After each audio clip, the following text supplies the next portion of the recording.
আসসালামু আলাইকুম, সবাইকে শুভেচ্ছা জানাচ্ছি। মাসুম মাহবুব। প্রিয় দর্শক, একটা ফুটেজ দিয়ে আজকের লাইভটা শুরু করব। ফুটেজটা দেখে আপনারা আমাকে উত্তর দেবেন। ফুটেজটা কোথাকার আমি দেখাচ্ছি আপনাদের। প্রথম 30 সেকেন্ড আমি প্রশ্নের কোনো উত্তর দেব না, আপনারা শুধু দেখবেন আর আমাকে বলবেন। দেখি আপনাদের কমেন্ট কে কে বলতে পারেন। দেখতে এবং শুনতে পাচ্ছেন সব ঠিক ঠিক আছে তো? একদম সাউন্ড ভিডিও। আপনাদের কমেন্ট আশা করছি। আমি 7 মিনিট দেরি করেছি আজকে লাইভে, আমাকে ক্ষমা করবেন। গালাগালি করার দরকার নেই আপাতত আজকে। হ্যাঁ, একটু প্রবলেম ঠিকই আর কি, দেরিটা হয়েছে। আসেন একটা ভিডিও আপনাদের দেখাই। এই ভিডিওটা দেখে আপনারা বলা শুরু করেন।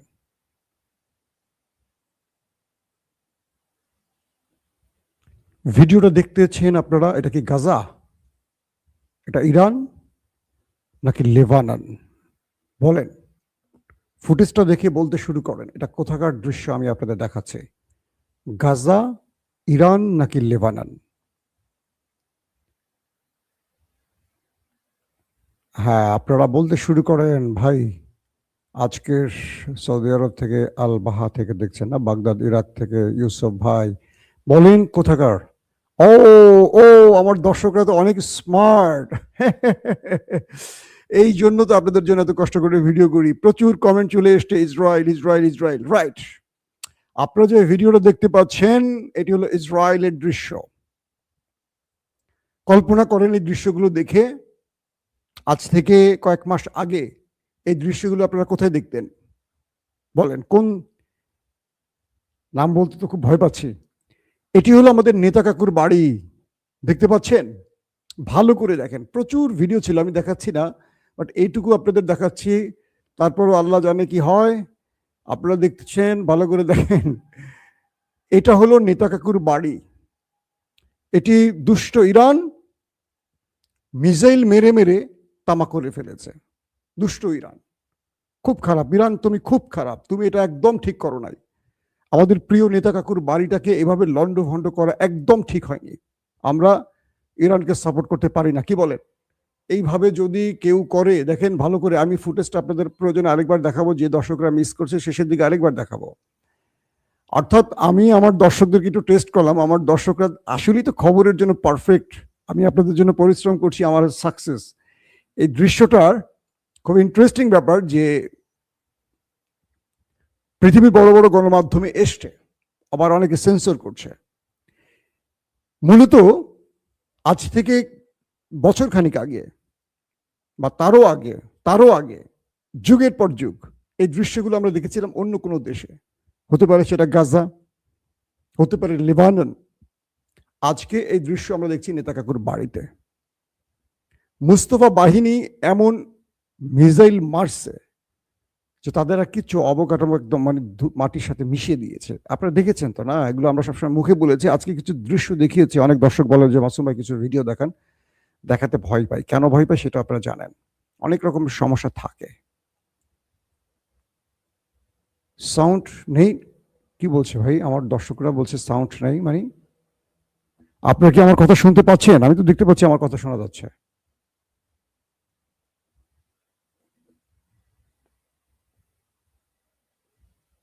আপনারা শুনতে পাচ্ছেন আমার কথা? সাউন্ড নেই বলছেন কেন ভাই? ঠিক আছে, ঠিক আছে বলছেন। নাইস, ঠিক আছে। তাহলে যারা বলছেন সাউন্ড নেই তারা কেন বলছেন? বিরক্ত করছেন? সন্দীপ চট্টগ্রাম, জি ক্লিয়ার, সাউন্ড ক্লিয়ার, ওকে। এই যে কিছু দর্শক বললেন সাউন্ড নাই, এটা মোটামুটি বিরক্তির কারণ। কিছুটা সময় নষ্ট হয়ে গেল আপনাদের সঙ্গে আমার কথা বলার মাঝে। দর্শক, এখন যে বিষয়টি তৈরি হয়েছে সেটি হলো, ইরান দাবি করেছে তারা সামনের দিনগুলোতে আরো বড় পরিসরে মিসাইল অ্যাটাক চালাবে। তারা বলছে আমরা আমাদের ঝুলিতে থাকা সবচেয়ে বিপজ্জনক মিসাইলগুলো এখনো ব্যবহার করিনি। আসছে সময়তে আমরা শত্রু পক্ষকে বুঝিয়ে দেব আমরা কি করতে পারি।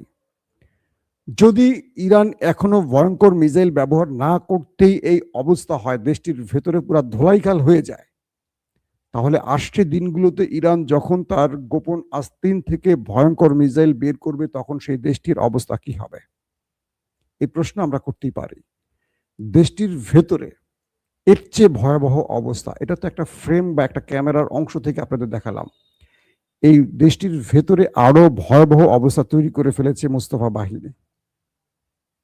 তাদের জনগণ বলছে আমরা কল্পনা করতে পারি না এটা আমাদের দেশ, এই অবস্থা করে ফেলেছে আমাদের দেশটাকে। এত ভয়াবহ অবস্থা তৈরি হয়ে গেছে দেশটার ভেতরে। দর্শক আসেন, যে শিরোনাম দেখে আপনারা ভিডিওতে আসছেন সেটা একটু বলি। বিভিন্ন আন্তর্জাতিক এজেন্সিগুলো মানে গোয়েন্দা বাহিনীগুলো তারা ধারণা করছেন কয়েকটা বিষয়, যেগুলো ইন্টারন্যাশনাল আউটলেটগুলোতে আসতে শুরু করেছে। আমি আপনাদেরকে এটা গত 15 দিন ধরে বলে আসছি যে ইরান এত শক্তিশালী দুটো দেশের সাথে যে মুখোমুখি হয়ে আছে এবং তাদের যে এত বড় মাপের ধোলাই দিচ্ছে, ইরানের আসলে শক্তিটা কোথায়? একটা বিষয় বুঝবেন, একটা বড় দলের সাথে ছোট দল লড়তে গেলেও কিন্তু ভারসাম্য রক্ষা করে চলে, যে আমার একটা পথ খোলা রাখতে হবে। আমেরিকা এবং ইসরায়েল পৃথিবীর সবচেয়ে পাওয়ারফুল, বা ধরেন পাওয়ারফুল আমেরিকা পৃথিবীর সবচেয়ে উন্নত মানের প্রযুক্তির সামরিক অস্ত্রের মালিক ইসরায়েল। এমনও বলা হয় ইসরায়েলের কাছে এমন গোয়েন্দার ডিভাইস আছে বা এমন কিছু ডিভাইস আছে যেটা আমেরিকাও কল্পনা করে না, এটা বলা হয়। আল্লাহ অনেক মেধাবী মানুষ দিয়েছে ওদেরকে, ওরা একটা লক্ষ্যতে কাজ করছে। আমরা যেমন একটা লক্ষ্যতে কাজ করছি, সেটা কি লক্ষ্য? আওয়ামী লীগ না বিএনপি? তাই না? আমাদের লক্ষ্য একটাই, আওয়ামী লীগ না বিএনপি।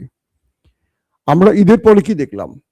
বাংলাদেশের ইতিহাসে এই প্রথম কোনো ঈদে সর্বাধিক মানুষ সড়কপথে মারা গেছে।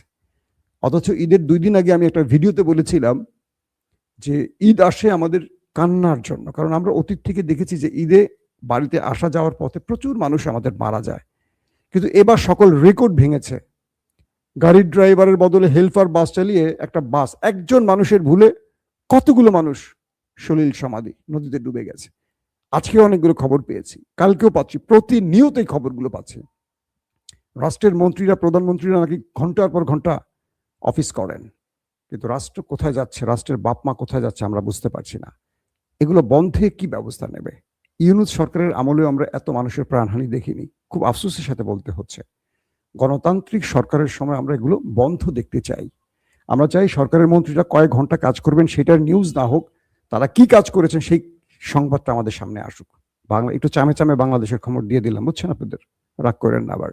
আমি কোনো দলকে স্পেসিফিক দালালি করার মানুষ না, ভালোবাসতে পারি, সত্যটা বলতে আমার ঠোঁট এতটুকু আটকাবে না, কখনোই না। দর্শক, তো বিষয়টা তৈরি হয়েছে যে ইরান তার শক্তিমত্তা দেখিয়ে দিচ্ছে এখন। বড় বড় গোয়েন্দা মাধ্যমগুলো বলছে যে ইরান যেভাবে নেতা সাহেবের বাড়িতে অ্যাটাক করছে, নেতা সাহেবের ঘরের মধ্যে যেখানে পারমাণবিক আছে সেই ডিমোনাতে পর্যন্ত সে হিট করছে, তাহলে ইরানের শক্তিটা কোথায়? এই প্রশ্নটা নিয়ে এখন পুরো পৃথিবীর বড় বড় গণমাধ্যম, ইন্টেলিজেন্স টিমগুলো কাজ করছে। যেখানে আমেরিকা বলছে 48 ঘন্টা সময় দিচ্ছে, ইরান বলছে তোমাকে 30 মিনিট সময় দিচ্ছি। তারপর কি করলো আমেরিকা? বললো তোমাকে আরো 5 দিন সময় দিলাম, আজ শুক্রবার, তোমার উপরে আমি বড় কিছু ঘটিয়ে ফেলবো। ইরান বলছে তুমি আমার যেখানে আক্রমণ করবে তার দ্বিগুণ আক্রমণ আমি তোমার গুরুত্বপূর্ণ জায়গায় করব। তোমার গালফ কান্ট্রির পানি বন্ধ করে দিব, একদম পানিতে মেরে ফেলবো সবাইকে, তাদের সমস্ত গ্যাস তেল বন্ধ করে দিব, দেখি আমি মরবো, সবাইকে নিয়ে মরবো। এবং সেটা করছে ইরান, করে দেখাইছে ইরান। এখন গালফ কান্ট্রি আমেরিকাকে বলছে, হে আমেরিকা, তুমি মারছো ওরে, ওরা মারছে আমারে, কি করবো এখন? বাঁচাও আগে, তুমি আর পাগলামি করো না। আজকে ডোনাল্ড ট্রাম্প, আজকে আমার দিনের প্রথম লাইভে বলে দিয়েছি আপনাদেরকে, আরো 10 দিন সময় ট্রাম্প নিয়েছে যুদ্ধবিরতির জন্য। তিনি যে হুমকিটা দিয়েছিলেন 48 ঘন্টা, সেটা 5 ঘন্টা, অবশেষে সেটা 48 ঘন্টা থেকে 5 দিন, 5 দিন শেষ, আজকে 10 দিন আরো সময় নিয়েছে ডোনাল্ড ট্রাম্প। ইরান তো সময় চাইনি, তাহলে সময়টা দিয়েছে কে ইরানকে? দেয়া হলো কেন? কারণ আমেরিকা ফাঁদে পড়ে গেছে। আমেরিকা মনে করছে এই ধমকি দিয়ে ইরানকে দম থামাবে, কিন্তু পৃথিবীর নাম্বার 1 গোয়েন্দা মাধ্যমগুলো বলছে ইরানের শক্তিটা কোথায়। এটা অনুসন্ধান করতে গিয়ে কিছু আউটলেট বলছে ইরানের কাছে, বা মুস্তফা খমেনি ক্ষমতায় আসার পর অল্প সময়ের মধ্যে ইরানের কাছে যে সেন্ট্রিফিউজগুলো ছিল বা যে ইউরেনিয়াম সমৃদ্ধকরণ ছিল 60%, ইরান সেগুলো দিয়ে হয়তো বা কোনো পারমাণবিক বোমা বানিয়ে ফেলেছে। এবং সাম্প্রতিক সময় ইরানের 3টি মাটির নিচে ভূকম্পন হয়েছে, যেখানে পারমাণবিক পরীক্ষার সম্ভাব্য স্থান বলা হচ্ছে, অথবা আশেপাশে ইরানের পারমাণবিক কোনো প্রজেক্ট ছিল এমনটি ধারণা করা হচ্ছে, ইস্পাহানের আশেপাশে এরকম একটা অঞ্চল। আপনারা জানেন যে ইস্পাহান, ফোর্দো বা কি বলে আরেকটি আছে নাতাঞ্জ, এটা হলো ইরানের পারমাণবিক কেন্দ্র। তো বিভিন্ন এজেন্সি বলছে যে ইরান তার সর্বোচ্চ নেতা আয়াতুল্লাহ খামেনির মৃত্যুর পর তার যে ফতোয়া ছিল যে এটা হারাম, যেটা মানব বিধ্বংসী অস্ত্র সেটা মানব জাতির জন্য হারাম, এই ফতোয়াটা চলে গেছে তার সাথে। কারণ পরবর্তী তার হত্যার পর যে ব্যক্তি তার প্রাণ বাঁচাতে পারেননি, সেই ব্যক্তি তার পুরো টিমকে নিয়ে যখন চলে গেলেন, তখন তার ছেলে দায়িত্ব নেওয়ার পরে বলছে যে এই যুদ্ধ বন্ধ করতে পারে একমাত্র জিনিস, সেটা হলো নিউক্লিয়ার। অর্থাৎ আমাদের কাছে নিউক্লিয়ার নেই বলে ওরা অ্যাটাক করে, কিন্তু ওরা উত্তর কোরিয়া অ্যাটাক করে না। কেন করে না উত্তর কোরিয়া অ্যাটাক? কারণ উত্তর কোরিয়ার কাছে পারমাণবিক আছে। আপনি দেখবেন পাকিস্তানে কি বলে ইসরায়েল সাহস করে কিছু করতে পারে না। পাকিস্তান ভারত উত্তেজনা শুরু হয়, বড় ফ্রেমে কিছু হয় না, 2 দিন 3 দিনের মধ্যে থেমে যায়, কারণ দুই পক্ষের কাছে পারমাণবিক আছে। কিন্তু আক্রমণ করছে কারা? ইরানকে। যে দুটো দেশ আক্রমণ করছে তাদের কাছে পারমাণবিক আছে, ইসরায়েল এবং আমেরিকা। তো মুস্তফা খামিনির স্টেটমেন্ট এসেছিল, বা ইরানের মিস্টার আলী লারিজানি যিনি শহীদ হয়েছেন, তার বক্তব্য এসেছিল ইরানকে রক্ষা করতে হলে এবার পারমাণবিকের বিকল্প নেই। তো বলা হচ্ছে যে যুদ্ধের গত 28 ফেব্রুয়ারি থেকে আজ 27 মার্চ পর্যন্ত যে লড়াইটা হয়েছে, এর মধ্যে ইরান তার পারমাণবিক তৈরি করে ফেলেছে। এবং ইরান যে মাঝখানে কয়েকটা ভূমিকম্প হয়েছে, এগুলো তার মাটির নিচে পরীক্ষা। এবার ইরান এই যুদ্ধ থামাতে পারে তার সর্বশ্রেষ্ঠ কৌশলটি ব্যবহার করে। যে কোনো সময় ইরান প্রকাশ্যে নিউক্লিয়ার পরীক্ষা চালাতে পারে। কে বলছে? ওয়ার্ল্ড এস্টাবলিশমেন্টের যে মুখপাত্রগুলো, গণমাধ্যমগুলো বা তাদের ইন্টেলিজেন্স সোর্সগুলো, তারা বলছে এই লড়াইটা থামতে পারে, বা এখন পর্যন্ত ইরানকে খেয়ে ফেলবো, মেরে ফেলবো, ধরে ফেলবো, খার্গ আইল্যান্ড দখল করবো, এটা করবো, ওইটা করবো, এটা যারা করছেন তাদেরকে থামাতে পারে ইরান যখনই একটা নিউক্লিয়ার পরীক্ষা চালাবে। এবং সঙ্গে সঙ্গে পুরো গালফ কান্ট্রি ইরানের পায়ের কাছে এসে বলবে, হুজুর আমি আপনার পায়ের কাছে এসছি, পা ধোয়া পানি দেন। কারণ তখন বুঝবে আরব আমিরাত, সৌদি আরব, কাতার, কুয়েত, যত রাষ্ট্র আছে যে ইরানের কাছে এখন পারমাণবিক আছে, ইরান চাইলে খায় ফেলাবে আমাদের। তো ইরান বা ইরানের ভেতরের যতগুলো ওপেন সোর্স আছে বা ইন্টেলিজেন্স গুলো আছে, তারা জোরে সোরে যে কথাটি বলছে যে ইরান হয় নিউক্লিয়ার বানিয়ে ফেলেছে, অথবা খুব চূড়ান্ত পর্যায়ে আছে, 2-1 দিন হয়তো ইরান এই টেস্ট চালাবে, অথবা ইরানের ভেতরে নিউক্লিয়ার তৈরি হয়ে গেছে, এটা সিআইএ জেনে গেছে, যে কারণে তারা বারবার 48, 5 দিন, 10 দিন করে টাইম গেইন করছে। অথবা আমেরিকা, ইসরায়েল জেনে গেছে, সেই বোমাগুলো ধ্বংস করার জন্যই বারবার খেলাটা খেলছে। এখন যেই অবস্থাটা ইরান দাঁড়িয়ে আছে, ইরানের সামনে ইরানকে টিকে থাকতে হলে নিউক্লিয়ারের বিকল্প নেই, এটা ইরান জেনে গেছে এবং বলেছে, এবং ইরান সর্বোচ্চ পরিমাণ সেই কাজটি করছে এমনটি ধারণা করা হচ্ছে। প্রশ্ন হলো ইরান কবে এটা টেস্ট চালাতে পারে? এখন ডোনাল্ড ট্রাম্প 10 দিন সময় দিয়েছে ইরানকে, ইরান সময় চায়নি। পাশাপাশি এই দুটো দেশের মধ্যে যেভাবে ধোলাই চালাচ্ছে ইরান, তার সকল সিমটম বলে দিচ্ছে যে ইরানের কাছে কোনো ভয়ঙ্কর কিছু আছে। 2 নম্বর, ইরান নিউক্লিয়ার অ্যাটাক ছাড়াই তার যে মিসাইলের বিশাল ভান্ডার, সে মিসাইল ভান্ডার দিয়ে আরো 6 মাস টানা লড়াই করবে, এমন ঘোষণাও কিন্তু ইরান দিয়েছে। তারা বলছে মাটির নিচে ইরানের মিসাইলের শহর আছে, পানির নিচে তাদের মিসাইলের শহর আছে। মাঝে মাঝে তারা এই ফুটেজগুলো দেখায়, মাটির নিচে বিশাল শহর বানিয়েছে, শুধু মিসাইল আর মিসাইল, বহু ধরনের মিসাইল। এখন ইরানের যে বক্তব্যটি এসছে যে তারা আসছে দিনগুলোতে আরো ভয়ঙ্কর মিসাইল ব্যবহার করবে। আমরা যে ভিডিওটি দেখিয়েছি আপনাদেরকে, নেতা কাকুর বাড়ির ফুটেজ, এটা দেখে তো বুঝতে পারছেন, আন্দাজ করতে পারছেন ভিতরের দৃশ্য কি। তো সেই মিসাইলগুলো যখন ইরান ব্যবহার করবে, কি ঘটতে পারে?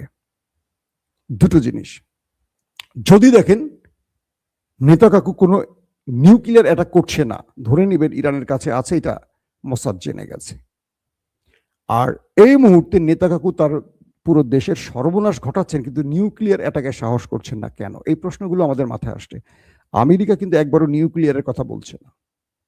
আমেরিকা বলছে কমান্ডার না বাবু, এটা করবো, ওইটা করবো, খার আইল্যান্ড দখল করবো, এটা করবো, কিন্তু আমেরিকা যতবার বলছে ততবার পেছাচ্ছে কেন? মিস্টার ট্রাম্পকে 48 থেকে 5 দিন, 5 দিন থেকে 10 দিন পেছাতে হলো কেন? এই কেনের উত্তর খুঁজতে শুরু করেন। আমেরিকা এবং ইসরায়েল বোঝার চেষ্টা করছে, তাদের ইন্টেলিজেন্স গুলো বোঝার চেষ্টা করছে ইরান কি নিউক্লিয়ার বানিয়ে ফেলছে কিনা।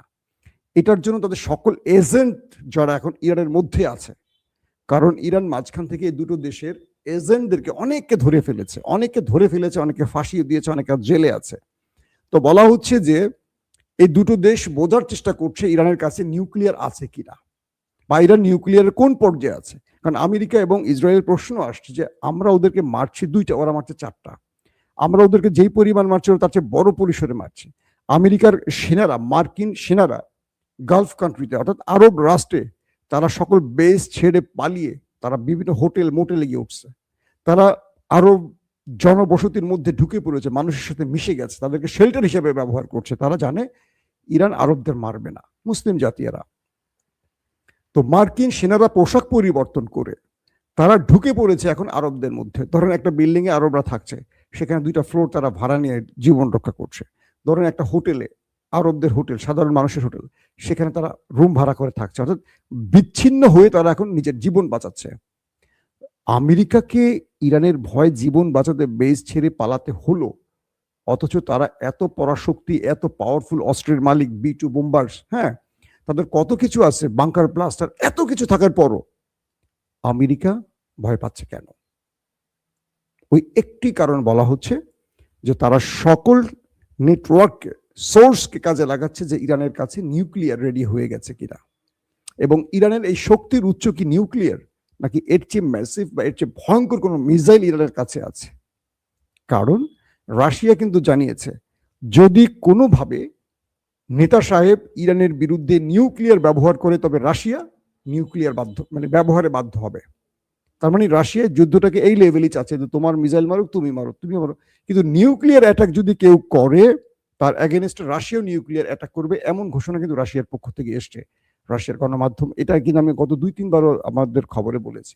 তো এই পর্যায়ে ইরানকে নিয়ে পুরো পৃথিবী টেনশনে আছে। আজকে যদি ইরান নিউক্লিয়ার টেস্ট করে বসে, আরবরা তো পায়ের কাছে আসবে, পুরো ইউরোপ চুপ হয়ে যাবে। মনে রাখবেন আগামীকাল থেকে ইরানের নিষেধাজ্ঞা সব উঠে যাবে। ইরানের মতো পুরো মধ্যপ্রাচ্য কন্ট্রোল করবে, কারণ ইরান হরমুজ প্রণালী থেকে টোল নেবেই। আমি হরমুজ প্রণালী নিয়ে একটি ভিডিও করার প্ল্যান আছে, একদম ম্যাপ ধরে ধরে আপনাদের কেন এটা গুরুত্বপূর্ণ কি কি সেটা বোঝাবার জন্য। তো এই মুহূর্তে ইরান তার রাষ্ট্রের ভেতরে সবচেয়ে পিক আওয়ারে আছে এবং সবচেয়ে কঠিন সিদ্ধান্তের মুখোমুখি আছে। একটা ভুল ইরানকে শেষ করে ফেলবে, একটা সফল চাল ইরানকে পৃথিবীর বুকে বা মধ্যপ্রাচ্যে সুপার পাওয়ার করে দেবে। এখন ইরান কি করতে যাচ্ছে সেটা হয়তো আমরা অল্প সময়ের ব্যবধানে বুঝতে পারবো, কারণ যুদ্ধের গতি প্রকৃতি ভিন্ন দিকে হাঁটা শুরু করে দিয়েছে। আজকের মতো বিদায় নিচ্ছি। ইনশাআল্লাহ আজ রাত 11টা থেকে 12টার মধ্যে আরেকবার হাজির হওয়ার চেষ্টা করব। সেই পর্যন্ত সবাই ভালো থাকবেন।